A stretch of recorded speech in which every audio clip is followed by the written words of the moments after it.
जो चीज खोई अंदर है वो बाहर नहीं मिलेगी, जो चीज खोई अंदर होती है वो अंदर ही ढूंढने से मिलती है। इसीलिए मैं बोलता हूं अपनी ही तलाशी लेनी है, अपनी ही तलाशी लेनी है। You are responsible for everything.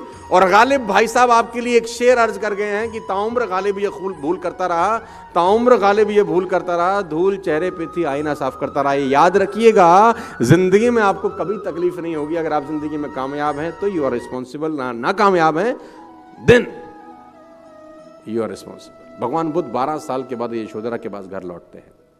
भगवान बुद्ध 12 साल की तपस्या के बाद यशोधरा के घर लौटते हैं और अपने ही घर में भिक्षा मांगने जाते हैं। दरवाजा खटखटाते हैं, यशोधरा ने दरवाजा खोला।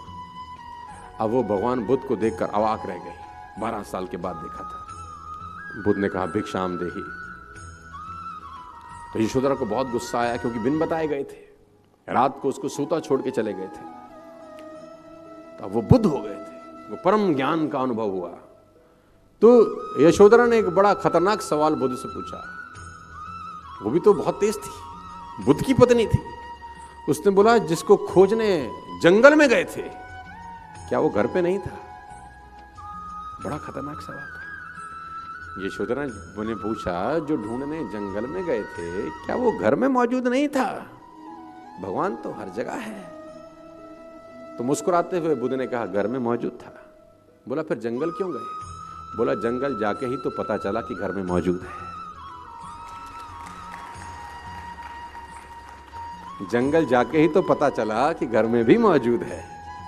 तो सब कुछ इनबिल्ट है दोस्त। जितने भी लोग यहाँ पर बैठे हैं, यंगस्टर 20, 22, 25, 30 साल के दोस्त मेरे, कभी भी जिंदगी में किसी को ब्लेम मत करना अपनी असफलताओं के लिए। ये करके आप रास्ता बंद कर रहे हैं।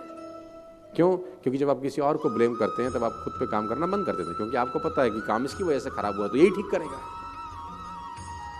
और उसकी वजह से खराब हुआ नहीं होता, हुआ आपकी वजह से खराब होता है। जब आप खुद के ऊपर जिम्मेदारी लेते हैं तब अपने आप को ठीक करने का प्रयास करते हैं। Take 100% responsibility of your life.